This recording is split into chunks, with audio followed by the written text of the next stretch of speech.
Morning everyone, it's Audrey, Stitchy Witch 42. Today is Tuesday, the 8th of February, 2022.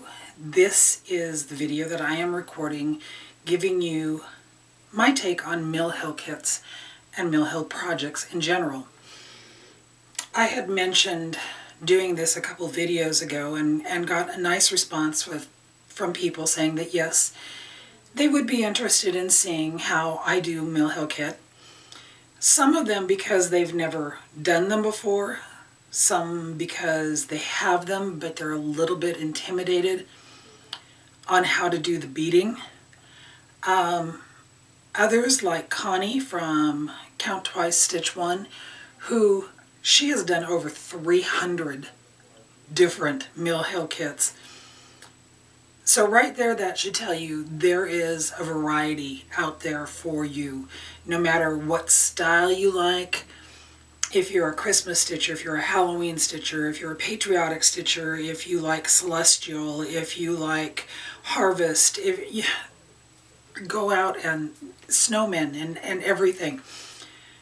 The restroom at Acorns and Threads, the walls are covered with brochures of Mill Hill kits, so that even when you're doing your business, you can still be shopping for Mill Hill. There is a variety out there. So, I have my desk covered with stuff. I've been procrastinating on doing this video. I've had the stuff gathered now for at least 2 weeks, and I keep telling myself, I'll do it today, and then it's tomorrow. Well, it's finally today. I made myself do it. Don't know why I wasn't doing it. Anyway, I am going to put this video together in segments because even the small ones generally take me 1 to 3-ish days to complete. And my camera won't record that long. And I don't know how to speed the videos up and I'm going to put this in segments and I'm going to put it together. But I'm going to show you some of what I have on my desk first before I actually get started on stitching a Mill Hill with you. This is not a tutorial. This is me babbling about Mill Hill kits and doing it in my own very disorganized way. This is also my third try to record this video because the first one I realized I didn't have all my stuff. And the second one, I heard Mark creeping up the stairs, and while I'm sitting here talking, he opens up the door, and then he pulls it shut, and I've been with the man for 40 years. I cannot record in front of him. I don't know why. There you go. All right. I think whenever someone says Mill Hill kits, what immediately comes to mind are these little packages. And these are fun. They're quick, they're easy. These are the ones that take 1 or 2 to 3 days to do. And this is a full kit. Everything that you need to stitch this piece is included in here. You have the paper that has the pattern on it. It has the color key for all the floss and the beads. It has the perforated paper, it has 2 packages with beads in there, it has all the floss you need, it has a stitching needle, it has a beading needle, and if it's a small one like this, chances are really good there's also going to be a magnet in here because a lot of these are designed to be refrigerator magnets. Now you could replace that refrigerator magnet with a rare earth magnet and make it into a needle minder. Just an idea. But I have several of these little ones, and I recently finished stitching this one, the Enchanted Moon, and of course it's downstairs so I can't show you what the finish looks like, but I have a larger one to share with you. I have a kit for a spider because Melanie knows how much I don't like spiders and had to send me that. I have a what are we going to call it? Halloween owl, which is a really, really cute one. And then one that says Happy Halloween. In the process of putting this video together, I had to go on to 123 Stitch and buy a couple more. So I got a little snowflake I've actually stitched this one before. I just don't have any of it left. And then I got this cute little honey pot one. And this one is going to be a giveaway in this video because I'm hoping to encourage somebody who maybe hasn't stitched a mill hill to try one. And I figured the honey pot would be something that was simple. It's a small one. It's only going to take a couple of days. But if I can encourage you to try one, hopefully the honey pot will do. Then there are larger patterns. These are usually called the buttons and beads. And they come in packages this side. Again, it's a full kit. The sizes vary. The little packages, your finished piece could be anywhere from 2 by 3 1/4 inches to 2.5 by 3 1/4 inches. These are generally, they're going to end up being a square. So it could be 5 by 5, 5 1/4 by 5 1/4, 5 1/2 by 5 1/2. I've always referred to these as the 6 by 6s. That's the frame size that you can get that fit these. So I've got a hotel. I've got this one, which I've wanted to do for years. I have a Halloween one with pumpkins and cats. Little goblins and ghouls for Halloween because I like Halloween. And then when I went shopping on 123 Stitch, I got these three lovelies. And it's actually this one right here, the Mill Hill Trilogy keys, the spring key that I am going to stitch on this video because I want this to go in my journal. Small kits, 5-inch kits, and then there's also patterns. This is a compilation between Mill Hill and Jim Shore. And I'm stitching this on a 27 count banding. If you go online, if you go to 123 Stitch, if you go online to Orenco Originals, I'll link them down below, you can find other compilations between Jim Shore and Mill Hill. And even looking on the back of this one, there's Santa's Workshop. There's a rooster if you would so desire to stitch a rooster. Okay, so those are the varieties. The small kits, the button and beads kits, or full-size patterns. Let's talk perforated paper.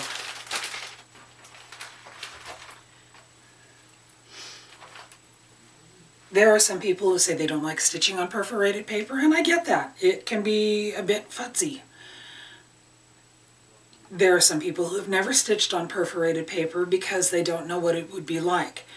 Perforated paper is 14 count. It is the same as 14 count Aida. It is the same as a 28 count even weave. So if you don't like stitching on perforated paper, or you just don't want to, 14 count Aida, 28 count even weave, or 27 count banding, like I'm using for my Trilogy. You can buy sheets of perforated paper at any craft store. They're usually a 9 by 12 sheet. Obviously I've cut some of this off, and they come in different colors. You can get it in brown, you can get red, silver,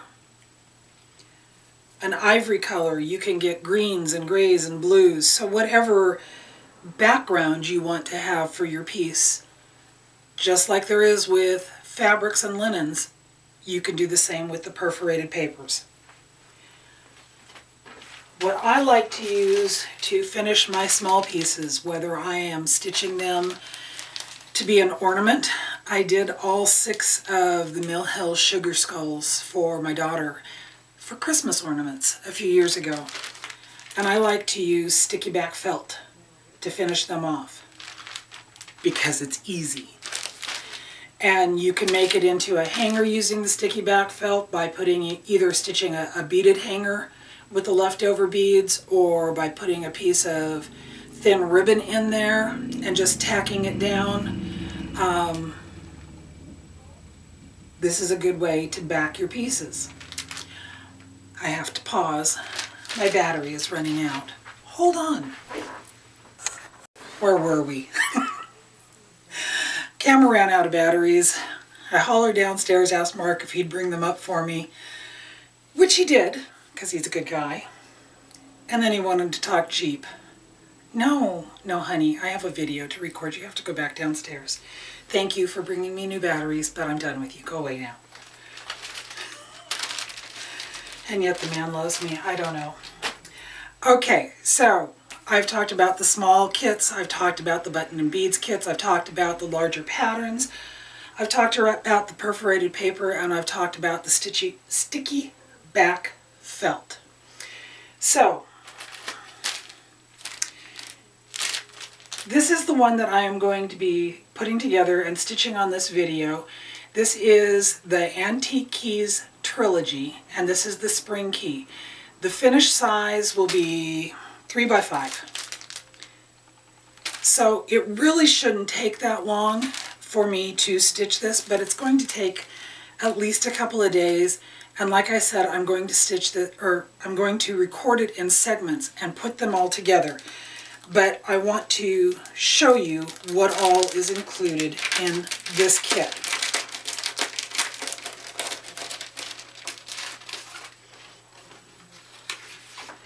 So first of all, you have the cover page, which is going to show you what your finished piece looks like. Then there is a piece of perforated paper in there. This one actually has a really pale green tint to it, and it's white on the back side. Every Mill Hill kit has a full sheet of paper. Sorry, stray hair on my boob. A full sheet of paper that on the back side gives you all the instructions that you need on how to put together a Mill Hill kit. On the other side is the pattern, and then on this side is a list of all the flosses that you're going to need, and all the flosses in the Mill Hill kits are DMC. So if for any reason you should happen to run out of floss, you can replace it just by going and getting regular DMC. I have done that because I totally foobarred something that I had to cut it all apart. Yeah, we're not going there. And then there are the beads, and it gives you the Mill Hill numbers and what the colors are, and whether or not when you put them on here, is it going to be a full cross stitch or a half cross stitch. All the floss. Just wadded up all together, but if you look at the floss key, you can tell the different colors, and you can put them together on a floss drop, however you want to do it. I generally use an old envelope, and I cut holes in it, and I make myself a floss card so that I can have them all numbered and right there and handy. There are usually 2 baggies with beads in here, and these are both regular size Mill Hill beads and petite beads, and they will be divided by colors. Looking at this one, I've got a purple, a black, and a green in there. This one has a darker green, a black, and a white pearl colored one. In this bag there is also 2 needles. There is a stitching needle and a beading needle. I highly recommend purchasing on your own Mill Hill beading threaders. They make it really nice to get the thread into the beading needles, because that's a teeny tiny little hole. So all of these are what's included into the kit. Now, like I said, Mill Hill kits are stitched using DMC floss. So if you run out, or if you have something like the little Christmas ornaments and you want to stitch more than one, you can replenish it, your own thread.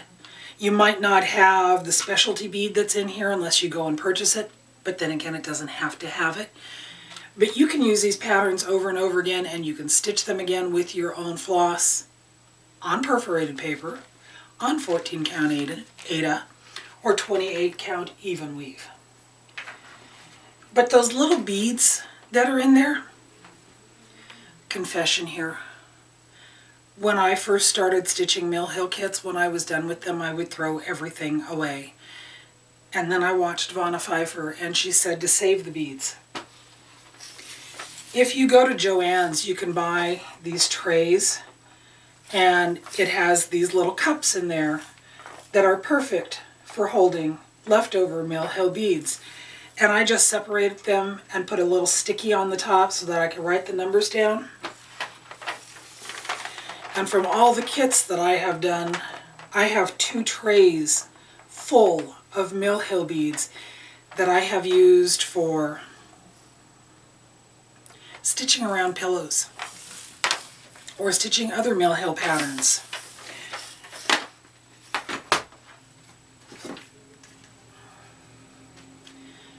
I bought a 2-pack of the Mill Hill needle threaders. These are perfect for the little beading needles, and then I have my extra Mill Hill beading needles. And I keep all of those together in these trays so that I can find them. Although every time I want them, I can never find them because I forget that they're in here until I find them. Have you ever done that? Yes. Okay. So the 5.5 by 5.5 size ones, the button and bead sides, besides framing them, you can do other things with them, like using them as the top for a box. This is a box that Mark got. He bought himself a belt a couple of years ago, and it came in this really nice heavy-duty box, cardboard box, and I decided I wanted to make a sewing kit out of it. So I used one of the 5.5 by 5.5 or 5.25 by 5.25. Yay! Are you getting that? To do this. On the piece of perforated paper, I actually drew how big the top of this box would be, and that's where I stopped my stitching. So this isn't quite the full pattern for that one.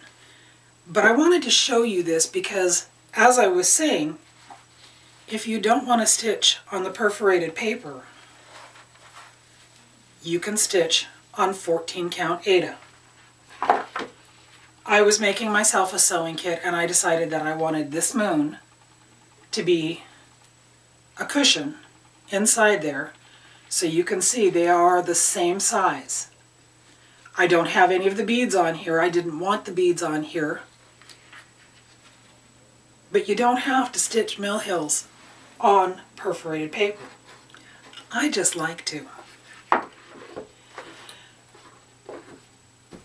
So, checking my notes, I think I'm at the point where I need to clean my desk off, set up the overhead camera. What I am going to do from this point is an overhead view, and I'm going to show you how I find the center of my perforated paper, how I start it. I may put in a few stitches, and then I'm going to stop, finish that color. When I come back and I start the second color, I'll start another one, and every time I start a video, I will give you the time, so I can tell you when this is over and done how long it will take me to stitch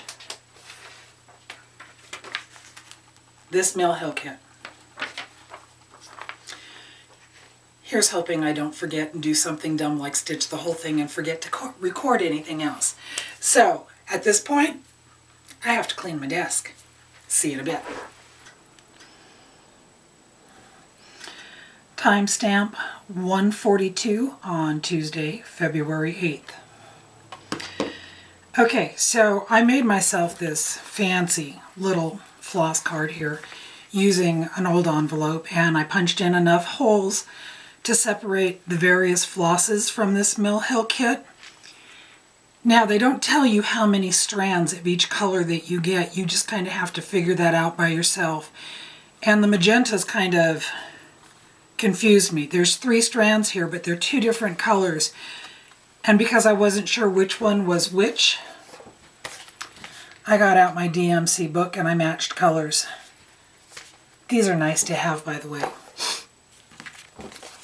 But if you look at the color keys, it tells you all the different colors, what the color number is, and you can pretty much figure them out. There's 4 different shades of green, so when it said very, very light green, I knew it was this one. And then a light green, and a medium green, and a dark green. So I have all my flosses on my fancy envelope. I have my needle threaded, and we're going to start this puppy.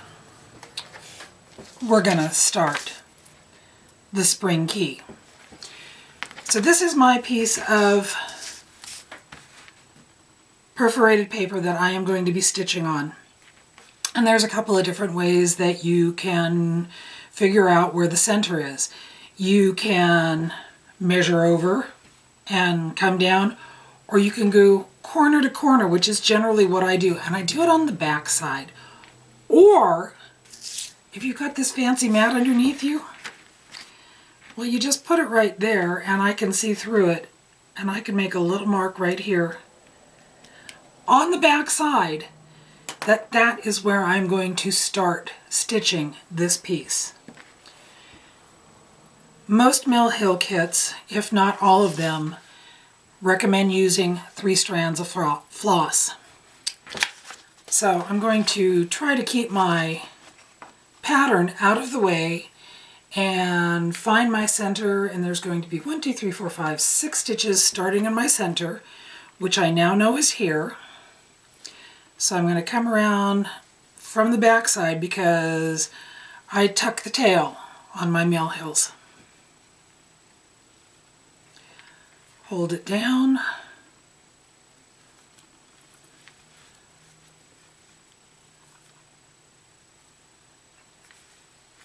And I've got my first stitches in. Now, working on a piece of perforated paper that's this large, it is going to fold a little bit as I hold it. This is going to be cut down to a finished size of 3 inches wide by 4 inches high, so that's not really going to be an issue. One of the things that frustrates me the most stitching on perforated paper is that putting your needle up through the back, if you don't grab it right away, it falls right back out. So I generally try to keep a finger back there to hold on to my needle as I'm taking my stitches. The other thing that kind of drives me crazy about stitching on perforated paper, and it is inevitable that it will happen at some point during stitching this because I don't cover the edges with anything, is I'm going to snag my floss on those edges. Neither one of them is a big deal as far as I'm concerned, but you just stitch these the same way you do any other pattern, 1 stitch at a time. If you're like me, I like to color off on my pattern when I finish these stitches, especially on my Mill Hills. I like to do that because the spaces that you leave blank are not necessarily for other stitches, they're for beading.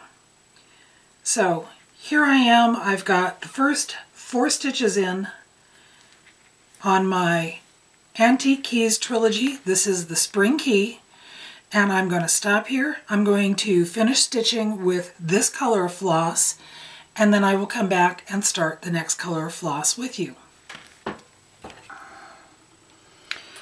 3/21, February 28th. I've got the first color completely stitched on my Antique Keys Trilogy Mill Hill piece. There were 2 lengths of this color in the kit, and this is being stitched 3/1. on the perforated paper. It used all of one length of this floss to get this color done. So I am ready to start the second color. Number one, I love the fact that you can see that it's a key already. It's just absolutely perfect. Understand that I'm putting the timestamps up there just as a guide to let you know that these really don't take very long to stitch. When I went downstairs to start stitching this one, I did laundry. I came in, I sat down, got myself all situated in my chair, talked a little bit with Mark, and then I started stitching. So just this one color on this piece took me a little bit over an hour. And then I had to go over and visit with the neighbor, and so I'm putting the time in there just to kind of give you a guideline that they don't really take that long to put together. So I'm going to be starting the second color here, and this time I'm going to start up here at the top, and that way I can work myself down instead of starting in the middle and doing both top and bottom. And again, when I'm working on these, because I'm working with 3 strands of floss, tucking my tail underneath, and I'm ready to go.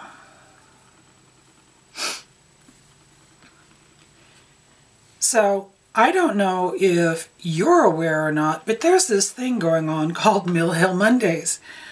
I've been watching a couple of people here recently that have been talking about it, and just like there's, Santa Claus Sunday and Dark 13 stitching, there's a Mill Hill Monday that if you're working on Mill Hill kits or any Mill Hill project, that you can post them and use that hashtag to show your work along with everyone else. So here's the first 2 stitches in of the light gray. I'm going to go back downstairs, get in my comfy chair, stitch all the light gray on this, and then I will be back to show you how this is coming along. I don't think this is going to be taking very long, but I do work tomorrow, so I know it probably won't be finished today, and I doubt if I'll do any beading tomorrow if I get that far, but I'm off Thursday, and I can do all the beading I want on Thursday. So this is where I'm at. I'll see you in a little bit. Timestamp 4:36, same day, Tuesday, February 8th. I have stitched 2 shades of gray. There's a total of 12 colors in this. There's 3 different shades of gray, a medium, a light, and a dark gray. I have my dark gray threaded here, ready to start, but you can see it is really bringing out the details of this key, very much the images there, and this is going quite quickly. And from my last timestamp to this one, all I did was go downstairs and stitch, watch some videos, more people talking about Mill Hill kits, so they are popular, and I'm hoping that this will help somebody, if nothing else. It's just me documenting my take on Mill Hill kits. So I started the first color in the center, worked down and came up. With the second color, I started up here at the top and I worked all the way down. I'm now going to start down at the bottom with the third color or the dark gray in this pattern. Once again, I'm doing my tail tuck because I'm stitching 3/1.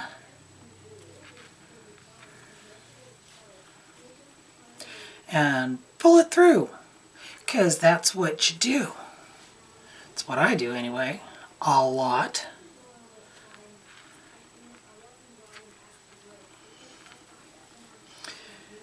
So while I've been downstairs stitching on this, I've been watching other YouTubes. I found a lady, and I will link her. Her name is Juliana.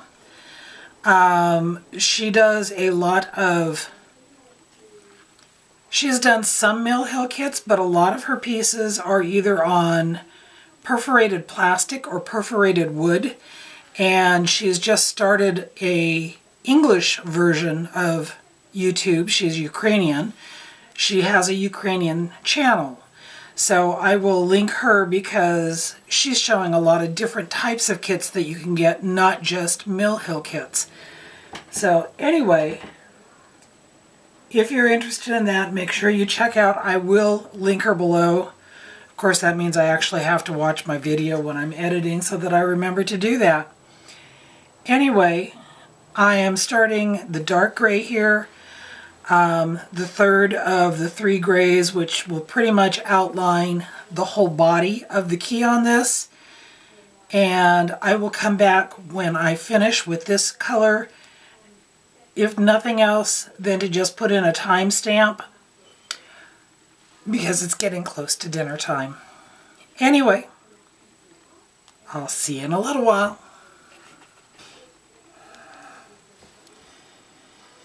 Timestamp 5/13, Tuesday, February 8th. So I've got all 3 of the grays stitched on this Mill Hill piece.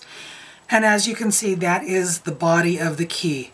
I think this is looking really, really cute, and I am loving it. It is going to go in my journal when I'm finished with it. The next color that I'm going to be stitching with is one of the magentas. So I will be stitching in this area over here. I'm not going to get that started tonight. I think I'm done working on this for today. I work tomorrow, so it won't be until tomorrow evening that I come back to this project. But again, as I start each color, I'm going to show you where I'm starting with a timestamp. Come back, do the same thing with the next one, and go through my whole project like that until I get to the beading. I should have most of the stitching done either tomorrow or Thursday morning, and then be able to sit down and do the beading. And we'll go through the whole process with that, because when you do the beading on perforated paper, when you do beading on any kind of fabric, the beads will lay differently whether you do a cross stitch or a half stitch. So this is where I'm leaving this project for this evening. I'm going to leave my camera set up just the way it is so that when I come back from work tomorrow, I can get into this again and continue on until we have a fully completed piece. So long for February 8th. I will see you on the 9th. This morning's timestamp, it is 7:13, Wednesday, February 9th. I work today, but I don't go in until 9.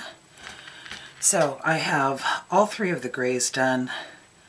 I like the way this is looking so far. I'm about to start using one of the magenta colors. So 1, 2, 3. We're going to start this one right here. Do another tail tuck.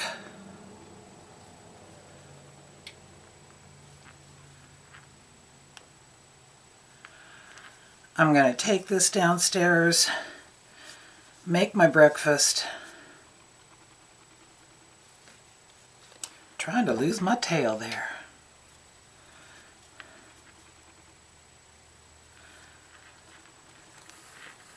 And see if I can get the magenta done. I think each of the remaining colors, there's going to be a lot less stitching than there was for the grays. But we will see how that works out. So, I'm off to go make myself some breakfast, get some stitching. Hopefully I can get this little bit done before I leave for work, get one more start in, and then when I get home I can continue this. So until the next timestamp, I'll see you later. Timestamp 7:57, Wednesday, February 9th. So I went downstairs, made my breakfast, ate my breakfast, turned on some floss tube, and there was Anna. So I had to sit down and watch and listen to her talking about going to Acorns and Threads and have a moment. Anyway, I have all of the magenta stitched, and I am now going to be starting on purple, and with this one I'm just going to put in the first couple of stitches here, and then I'm going to go downstairs and work on another project because I'll be leaving for work in about a half an hour. Well, 45 minutes. You know, my new store is only a 5-minute drive away for me, which is nice, which means that I could actually do something like this. Try to record a segment of a video and still have time to go downstairs and relax before I go do my short shift on Wednesdays. So, see this? This is what happens with perforated paper. It just catches on the edge. So I just pull my needle, pull it back, and it's fine. I sometimes have to straighten the thread on the back, but it's good to go. As soon as I get a little bit more stitching done over on this side, I'm going to be trimming that side of the perforated paper down to make it a little bit easier to hold. This is the only time I ever do stitching in hand, and yeah, because of the size of this piece of perforated paper, it can get warped, but when it's finished, that warping goes away. So, do not get the knot in the floss. Well, obviously I need to leave here because I've got to unpick my knot. And yeah, knots happen. Alrighty then. Talk to you later.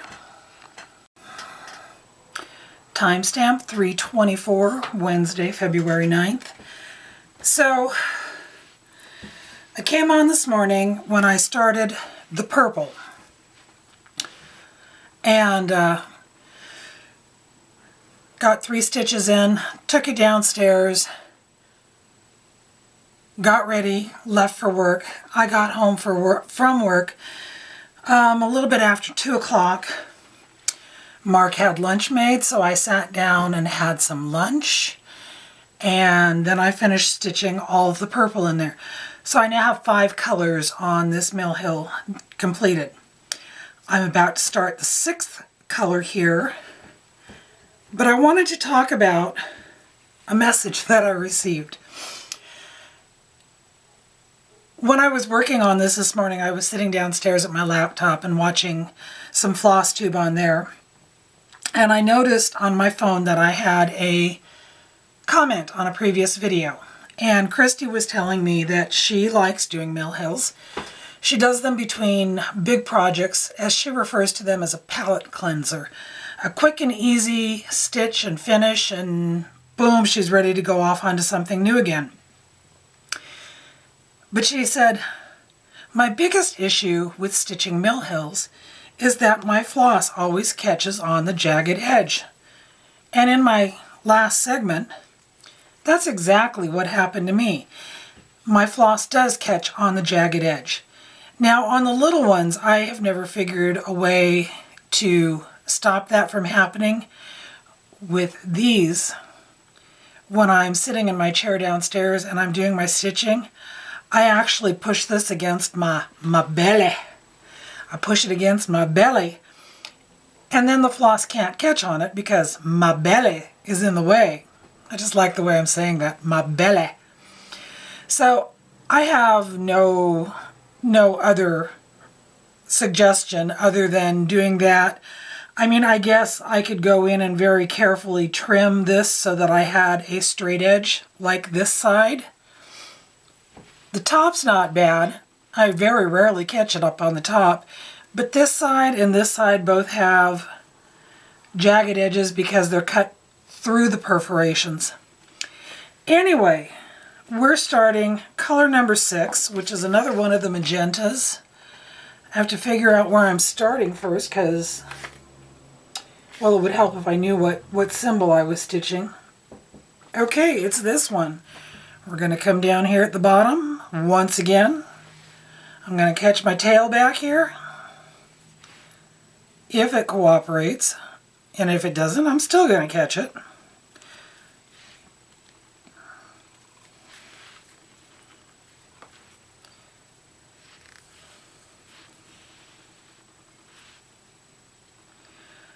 I sometimes think it's harder working on these little projects to catch that tail for that first stitch than it is on just about anything else I do. Is that something that anybody else has issues with? Or is it just me? You can tell me if it's just me. But anyway, I've got color number 6 started here. I'm going to take it back downstairs. I'm going to put this edge against my belly to keep from snagging. And I will come back when I am finished with this color. So until then, see you later. Timestamp 4:02. The reason I'm putting the images of my cell phone with the time on is because I'm kind of sort of trying to keep track of how long it takes to actually stitch a whole mill hill. So what you're seeing on here right now is I've got 6 colors. There's 12 colors in this pattern. I've got 6 of them stitched. I've got the 3 shades of gray, which are the key. I've got 2 shades of magenta and the purple, which are the flowers, and the empty spaces around the flowers are where beads will go. I'm about to go into the first of 2 colors of orange, and I have to do a little bit of counting here because, you know, counting happens. Ouch.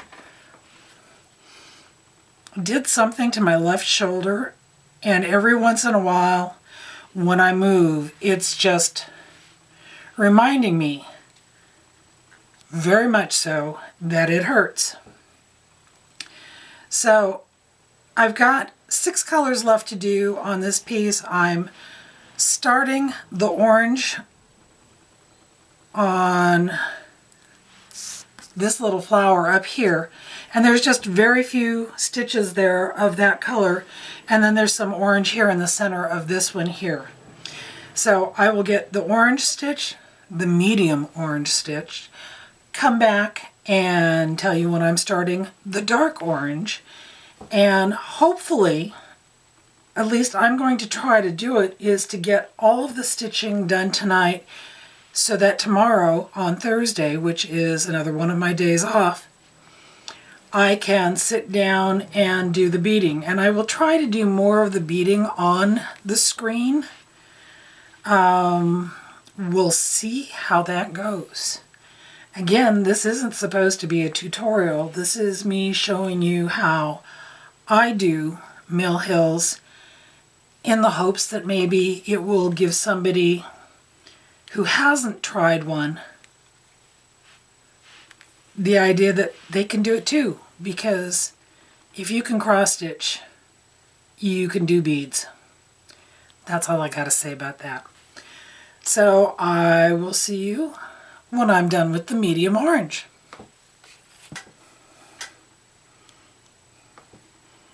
(4/24), Wednesday, February 29th. Yes, it's February 29th. It's February 9th. So the medium orange, I got all the stitches done in that. There was all of 30 of them. There's even less of the dark orange ones. So this color will be finished soon, and then I just have 4 shades of green and some back stitching to do before I can do my beading. So this won't take very long to finish up these dark orange ones at all. I think there's only a half a dozen stitches at most. But this is progressing quite nicely. I'm trying to remember to make sure that none of my threads are going to run across open spaces that will be cut, because I've done that before. Look at that. I get these knots just for you. Come on. Give it up.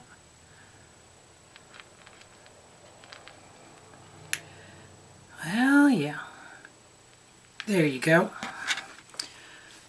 Find the right spot and it unravels so easily.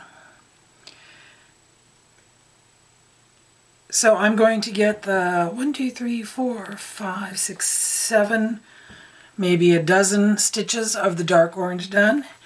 And then I will swap out for one of the greens. I will be back in just a few minutes.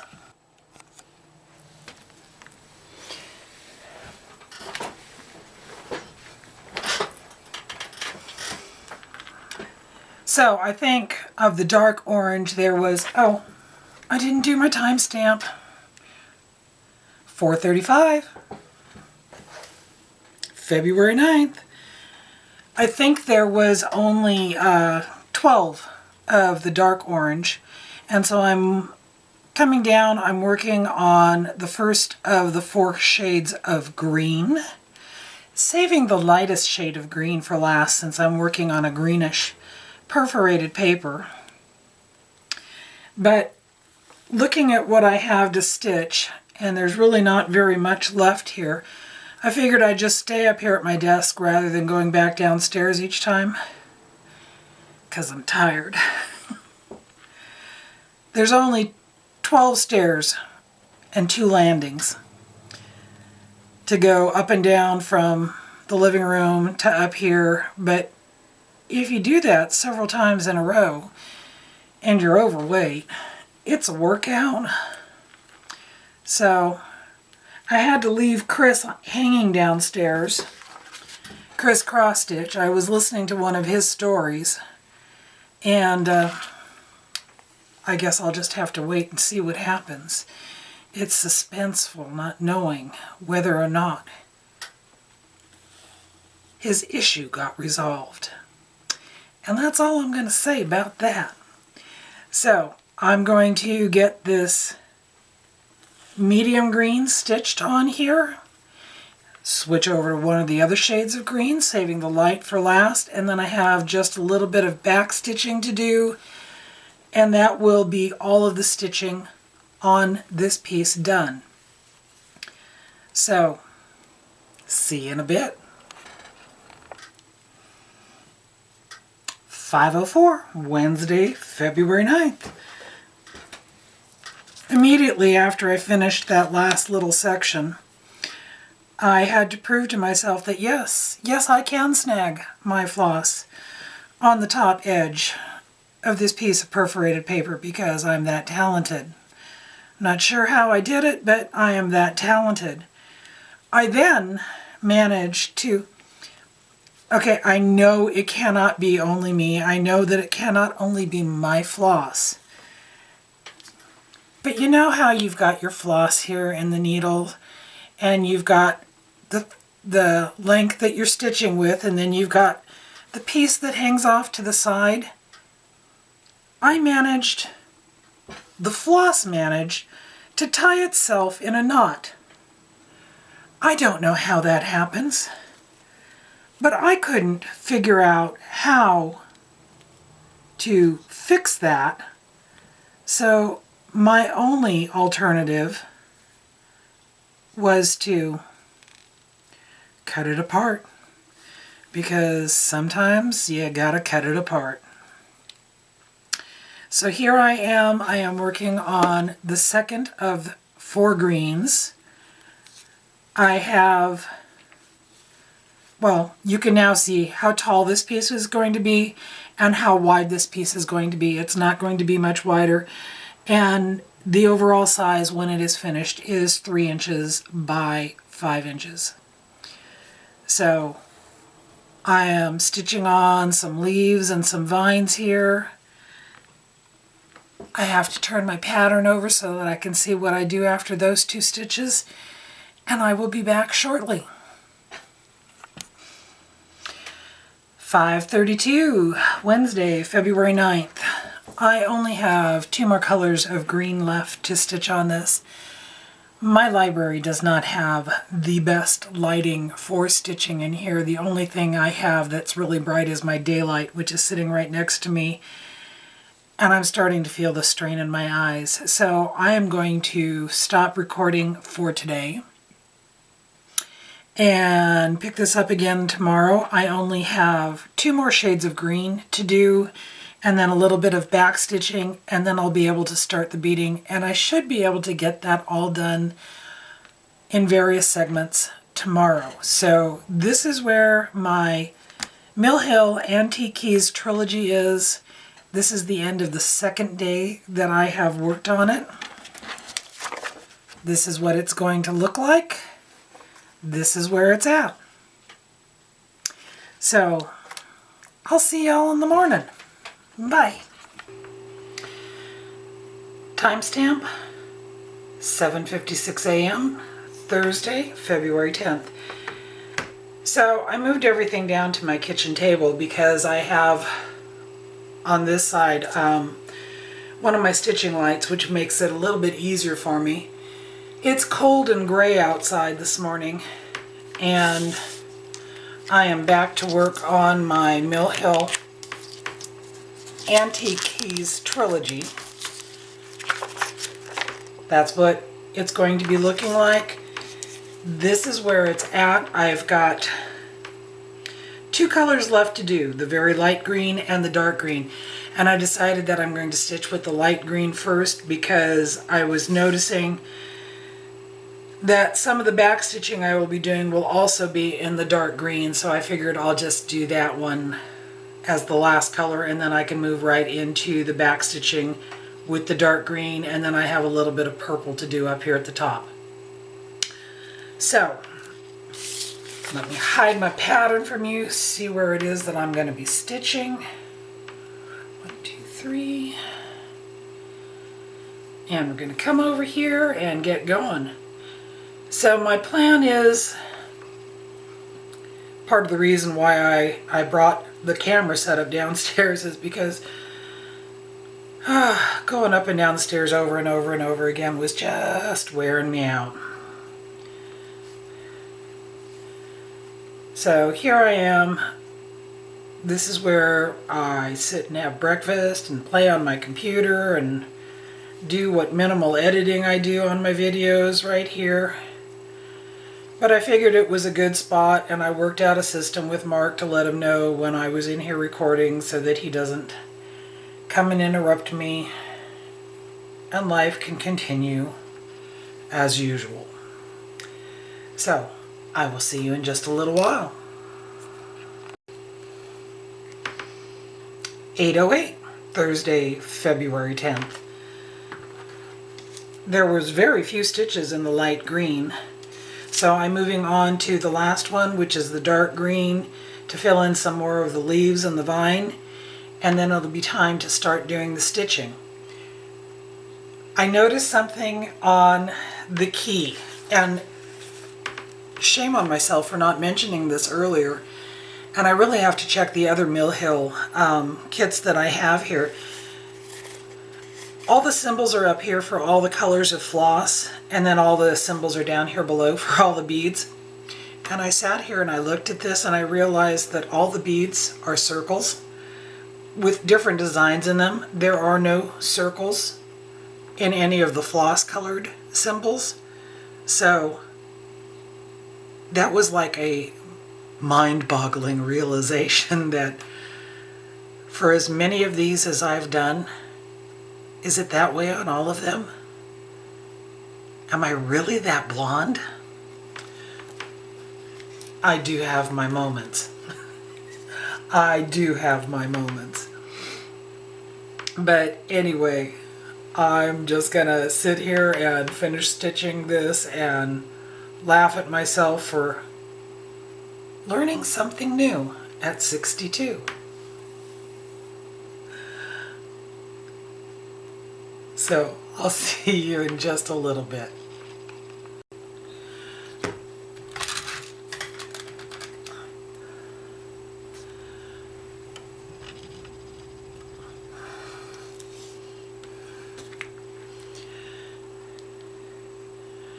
8:32, Thursday, February 10th. So I've got the stitching done, and I decided that I was going to leave the back stitch until the very last, because just looking at the pattern, I think that might be simpler after I have the beads on. So I use condiment cups to put my beads in, and these are the two different bead packets. And I was looking through here, and I was trying to figure out which color is which color, and some of them it's real easy to figure out, like the big beads over here. These are the pale peach ones. And then I have two shades of green in there. This one over here, I have the purple ones, which is the hyacinth beads. And then I have the bright yellow-green ones, which are the citron beads. And then I was trying to figure out which one was the petite Bayleaf and which one was the petite green velvet. Because sometimes you have to guess. So I went back and I brought out my trays that I've saved all my other beads in to see if I could possibly match them up, because I've labeled all of these that I've saved from before. And I didn't have those two colors in my trays, 42036 and 42037. So I went online to look up the colors, and I'm thinking from what I can see online that this darker green here is the Petite Bayleaf 42036, and the green in this one is the Petite Green Velvet 42037. Anyway, that's the way I'm going to use them. So, move that one out of the way. I've got my Mill Hill needle threader set up here because I simply find that it's easier for me to thread my needle this way. I like to do my stitching, my beading, starting with a loop start. I like to anchor it a lot all over the place. But I've got my beading needle threaded, I've got my loop down here. I know I need to put in 6 beads down here at the very bottom of it. And if you look on the key, it tells you whether you're doing a half cross or a full cross. So the Petite Bayleaf 42036 is going to be a full cross stitch. So just like I always do with my loop starts, I start from the top, and I'm actually going to make my loop first. I want to get that anchored, and I'm going to put that back down again through the bottom. So basically it looks like I've got a half cross stitch on there. And then I'm going to come up in the next one. I'm not going to use that one, so maybe I should have put this in the second one. I don't know. I'm doing this on the fly. But I'm going to bring it up, scoop up one of my beads, put it down in the bottom, and then I'm going to come up through the bottom just like you would a cross stitch, catch that bead, and put my needle through it. And I've now got my first bead in here, and I can go back in and I can do this first one over here where I anchored my floss.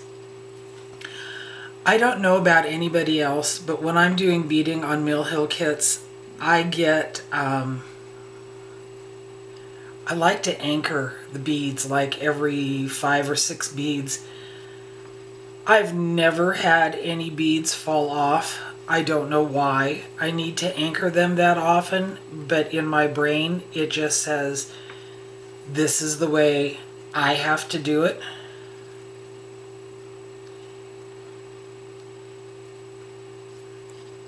And I think I've got the right color beads here. like I said, I was guessing on these last two until I went and looked at images on Google. But I think I have the right color here because this is the bottom of the key and it's kind of sort of blending in pretty good with it, where I think the other green would have been too bright here. The other green must be for part of the leaves and the stems. It says there's 6 colors of beads on this pattern. I realized one of the colors is specifically for making a chain up at the top of this. My plan is to make this into a bookmarker. So I am going to only use 5 of the colors of beads. And then I have to go upstairs and look at this old bookmarker that I have and see if I can come up with something similar, because the idea is for this to be in my Wheel of the Year journal that I am creating. This is the spring key of the Trilogy, and my plan is that it will go into the next section of my journal, which will be the Ostara, or spring equinox, which is March 21st this year. So each one of these is done one at a time, just a cross stitch with a bead on it. So I talked about, I think at the very beginning of, or the very first segment of my video, that I wanted to do a giveaway for the little honey pot Mill Hill kit that I have. And I'm thinking what I would like to know is, have you stitched Mill Hill before? Are you intimidated by stitching Mill Hill and therefore don't want to try one, or you're not sure that you could do the beading? Because it's simple. It, you know, just like any other part of this, you're either doing a full cross stitch or a half cross stitch. And it doesn't take very much longer to do it. I just go a little bit slower and make sure that the beads are all laying correctly. I have a runaway here.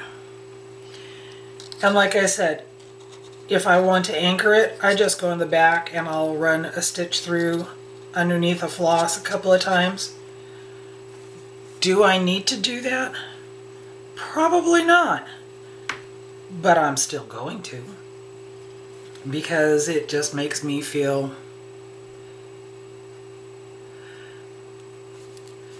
it lets me know that for sure that my beads are all going to stay on here. They're not going to randomly burst apart and fly out into the universe, because in my brain I think they just might. So anyway, I am going to go along and I'm going to finish doing all the beading of this color. I will come back when I start the next color, and we will continue on with, I will continue on with stitching my Mill Hill for this video. See you in a little while. 9:39, Thursday, February 10th. So I decided to come back in and do another little segment on this. I've got my petite Bayleaf beads. I've got them stitched down here through this bottom part of the key. I've got some coming up through the center, but I've also done this half of the top of the key, and I thought that I would show you the difference between what it looks like with the beads and the side without the beads. So there you are. I've got the light on it. Hopefully that's getting some bling showing. But I'm going to take a break at this point from beading, because my neck is starting to hurt and I have some mundane chores that need to be taken care of. Cleaning the kitchen, vacuuming the living room, making the bed. Why can't I stitch all day? Oh my. See you in a bit. Timestamp 122. I have not been beading all this time. In fact, I finished this half of the beading on the top of the key here. Took me about, a little over a half an hour to do this side of the beading. So I've now got all of the beading around the 3 grays that's going to be done. And I'm hoping that you can maybe see a little bit of the shimmer there. I am next going to start on some of the hyacinth colored beads, which are going to be in the flowers. So I have my needle threaded. I wanted to say that the reason why I like using the condiment dishes for putting my beads in is because I can tip them sideways, and when I scoop the bead I can use the side of it to pull it up and onto the needle. It's just something that works for me. But the idea behind this whole video was to show you things that I do when I'm stitching on these. So, this one, again going back to my loop start, as I use it and I get comfortable with doing it, I realize that if I do my loop start one stitch next to where I actually want to start beading, it really makes a nice anchor point. So I wanted to start one stitch up above this where I just put my floss. It's now ready to go. I can scoop my bead. This is so much easier to do when I'm looking through the magnifier, which is what I do when I'm stitching, when I'm beading, I should say. These beads are being put on using just a half stitch, so they're going to take less time, go quicker. The first beads that I put on were done using a full cross stitch, so that means that when they are stitched down, they are vertical. The hyacinth beads are going to be put on with a half stitch, so they are going to lay at an angle, at a diagonal. Well, I guess I actually have to come up through the perforated paper unless I want to bead on the back. That would be just, silly.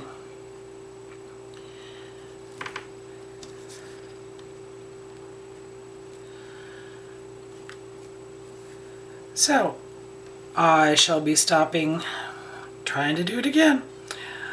I will be stopping here and going forward and getting all my hyacinth beads on, and then I will come back to do the next ones. Timestamp 2:17 on Thursday, February 10th.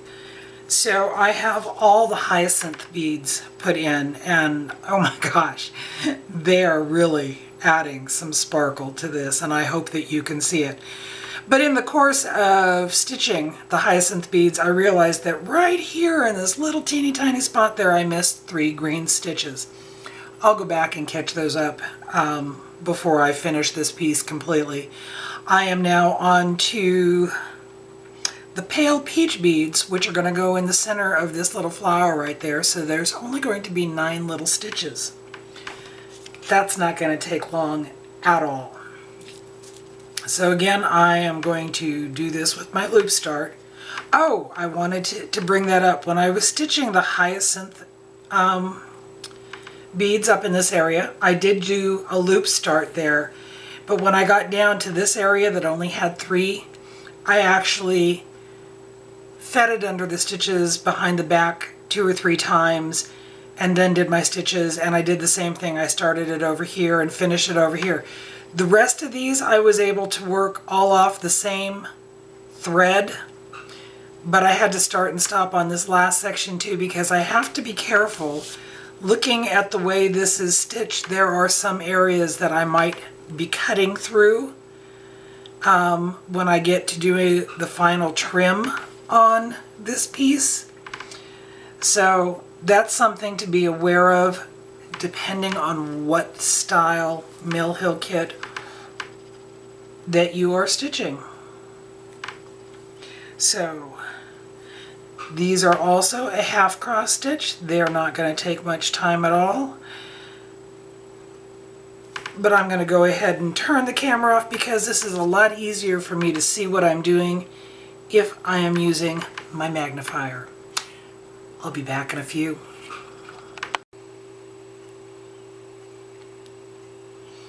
(2:26) Thursday afternoon, February 10th. So 9 little orange beads right here in the center of this flower. I am now going to go on to doing some of the green beads. I have my floss here.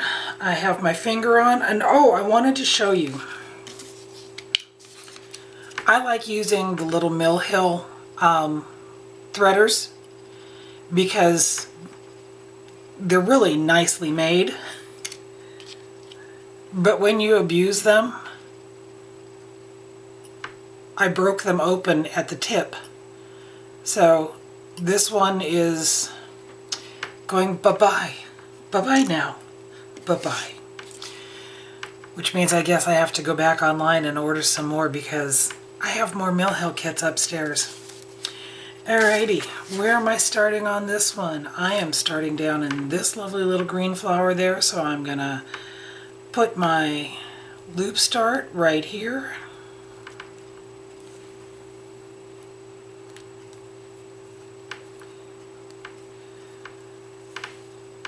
And then bring the thread back up in the spot next to it.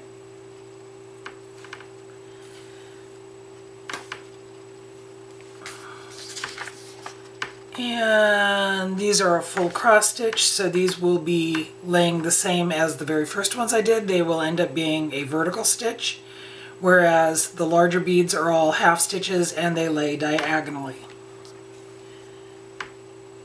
It's kind of fun watching how this develops, and when you start adding the beads to it, number one, the sparkle just makes them so much fun. But it's like adding the details. It's like doing backstitch on the pieces that call for backstitching. You're just adding that extra little touch of something to them. So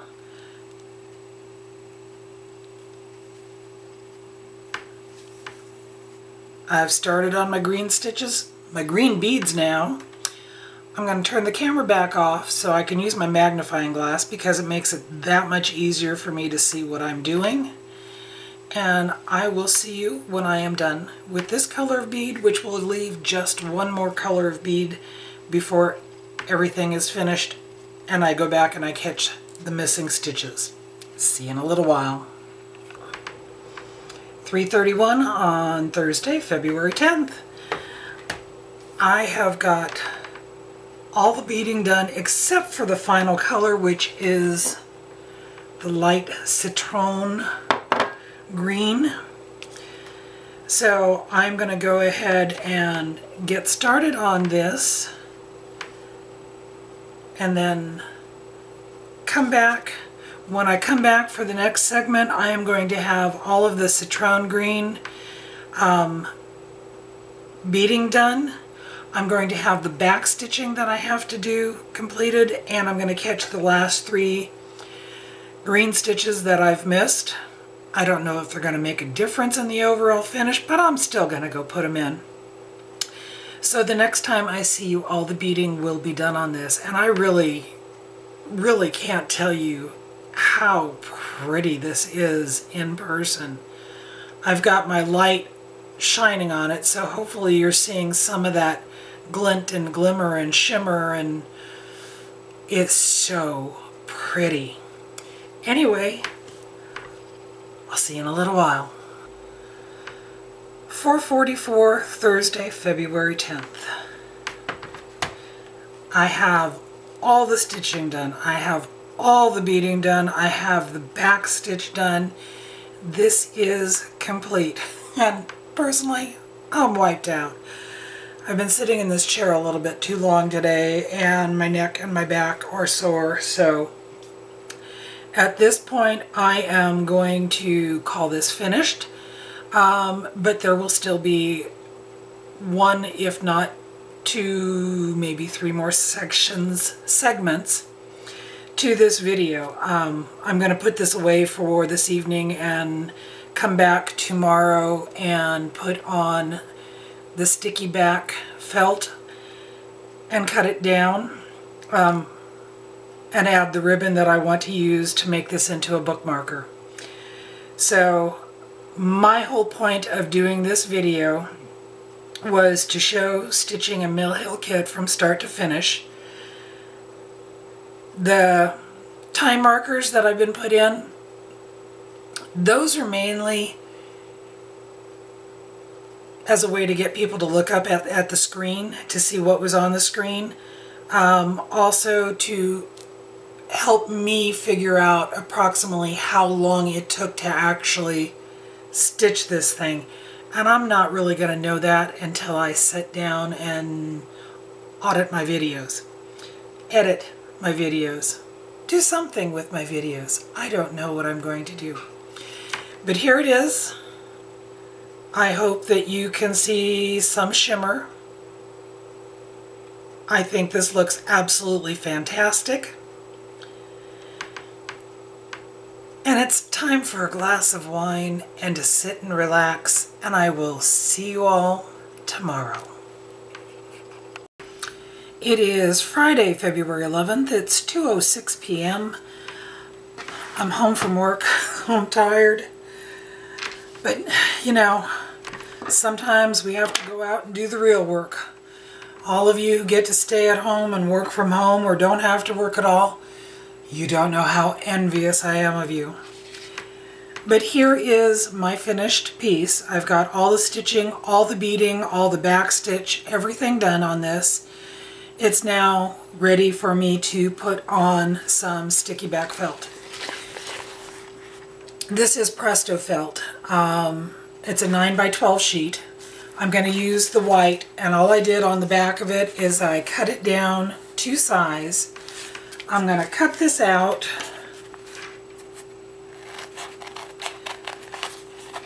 because watching people cut out felt is so much fun. I want to make this into a bookmarker for one of the journals that I'm working on. So I went upstairs and I got some green ribbon, just a thin ribbon. I threaded some beads onto the end of it. So basically what I'm going to do here, when I was prepping this piece, getting it ready to put the sticky back felt on, I cut it one row over from the furthest out stitch all the way around. And now when I put my felt on it, maybe. Okay, I want to have my beads underneath the bottom of it. So I want to set those right there where I want them. And I'm just going to put my felt on top of that.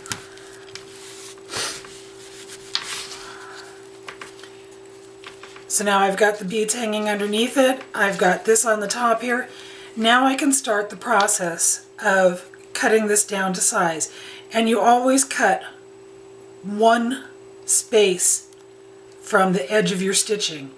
So what I like to do is I go around and I get rid of as many big pieces as I can, and then I work down to the finer points. So I'm going to stop here And I'm going to come back when I've got it all cut out. Timestamp 2:19 on Friday, February 11th. So this has taken me 4 days to finish my Mill Hill Antique Keys in Trilogy. And I hope that showing it the way that I have, showing you how I found the center of the perforated paper and how I started each stitch, and I worked color by color, going from the center down and then up to the top, and then working down with the next color and working up with the next color, then changing colors and working each color to completion, and then doing the same thing with the beadings. I hope that that helps somebody who has never done a Mill Hill kit or has maybe felt a little bit intimidated. They're fun. The little ones, seriously, I might stitch them over the course of 1 or 2 days. The beading is usually what takes the longest. On the small ones, when I was making the sugar skulls, it took me maybe 2 or 3 hours to do the beading on the small ones. I would say I haven't really been keeping track of time, and I will look at it more when I do the editing for this video. But I think overall, my stitch time on this piece was probably about 5 to 6 hours. And I would say that the beading may have taken a little less time than that. So I started this on Tuesday. Today is Friday. I have it finished. This is what the design looks like. This is what the finished piece looks like. I've got it on green ribbon because I'm going to be using it as a bookmarker in one of my journals.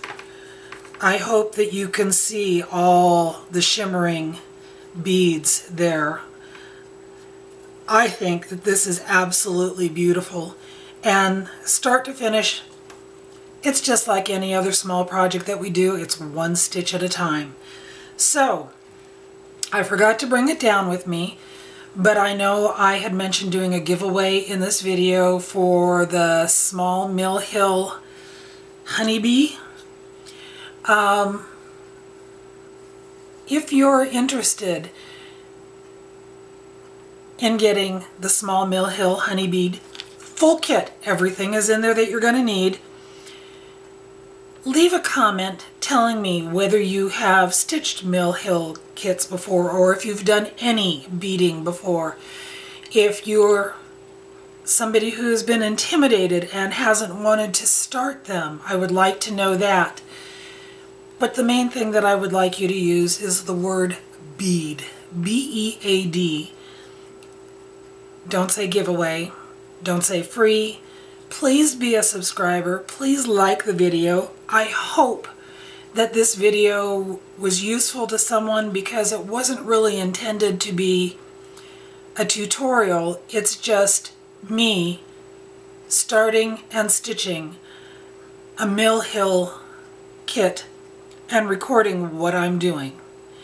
So I'm going to try to get this edited today, or maybe tomorrow, because I'm tired.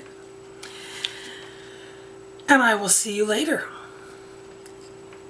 Live long and stitch on, my friends. Bye-bye.